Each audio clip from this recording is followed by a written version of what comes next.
नमस्कार किसान साथियों, आज हम ऑर्गेनिक फार्मिंग के बारे में बात करेंगे। क्या होती है ऑर्गेनिक फार्मिंग और क्यों ज़रूरी है। लगभग 7500 ईसा पूर्व जो है कृषि स्टार्ट हुई। धीरे धीरे जो है उसमें परिवर्तन होते गए और आज की जो है कृषि की अर्थव्यवस्था बहुत अच्छी है। स्टार्टिंग में किसानों ने जो है गेहूँ, जौ, मक्का, बाजरा, कोदो, कुटकी, सांभा आदि फसलों की खेती शुरू की।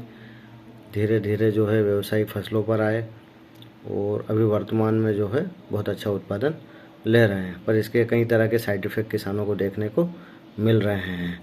लगभग 100 साल पहले इतना केमिकल यूज नहीं होता था। आप भी जानते हो, सभी जानते हैं, बिल्कुल जो है ऑर्गेनिक तरीके से कृषि की जाती थी। किसानों के पास जानवर हुआ करते थे, घर के दूध के लिए गोबर निकलता था, खाद बनाते थे, डालते थे और बाज़ार से भी जो है केमिकल कम से कम लाते थे और बहुत कम यूज करते थे, जिससे जो है बीमारियाँ कम आती थी। फसलों में भी बीमारियां कम आती थी, कम कीट लगते थे, कम रोग लगते थे।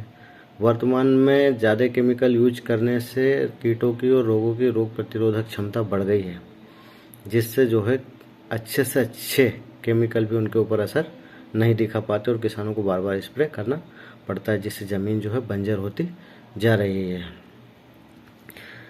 शुरू में जो है जनसंख्या बहुत ज़्यादा थी। आज़ादी के समय की बात की जाए तो उस समय जो है जनसंख्या बहुत ज़्यादा थी, इतना उत्पादन नहीं ले पा रहे थे। सरकार ने इसके लिए हरित क्रांति की शुरुआत की। हरित क्रांति के माध्यम से जो है गेहूँ की नई नई बोनी किस्में आई, जिनसे जो है प्रति हेक्टेयर उत्पादन अच्छा मिला किसानों को।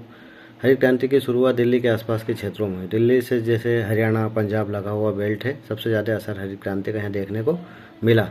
किसानों ने यहाँ नई टेक्नोलॉजी, नई वैरायटी सभी अपनाए, जिससे जो है आज वर्तमान में हरियाणा और पंजाब में बहुत ज़्यादा केमिकल होगा और कई तरह के पेशेंट कैंसर की बड़ी बड़ी बीमारियों को देखने को अपने को मिल रहे हैं। हरित क्रांति का असर पंजाब, हरियाणा में रहा और आज इस कंडीशन में कि वहाँ की ज़मीन धीरे धीरे बंजर होने लगी और कैंसर के पेशेंट सबसे ज़्यादा वहीं मिलेंगे। वहाँ के रहने वाले लोग दूसरी राज्य से अनाज अपना खाने के लिए बुलाते हैं और अपना माल जो है मार्केट में सेल कर देते हैं। ये स्थिति बन गई। हरित क्रांति के बाद, अगर हरित क्रांति से पहले की बात करें तो बहुत अच्छी कंडीशन थी। हरित क्रांति के बाद भी धीरे धीरे स्टार्टिंग में कम केमिकल यूज हो रहा था, पर वर्तमान में धीरे धीरे बहुत ज़्यादा केमिकल डालना शुरू कर दिया है। जनसंख्या बहुत ज़्यादा थी, ज़मीन कम थी, उत्पादन ज़रूरी था, लोगों को जो है भूखमरी से सरकार को बचाना था, इसलिए हरित क्रांति बहुत ज़रूरी हो गई थी।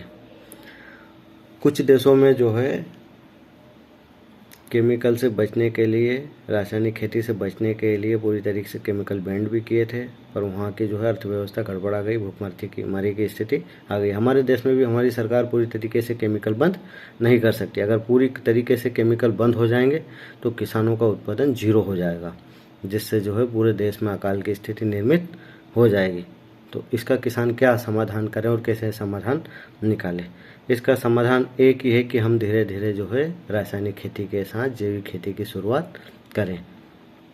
किसी किसान के पास मान लो 5 एकड़ ज़मीन है, 10 एकड़ ज़मीन है, तो उसमें जो है 1 एकड़ में गोबर की खाद, दूसरे साल फिर दूसरे एकड़ में गोबर की खाद, ऐसे करके पूरी ज़मीन में गोबर की खाद, रासायनिक खाद कम लाना।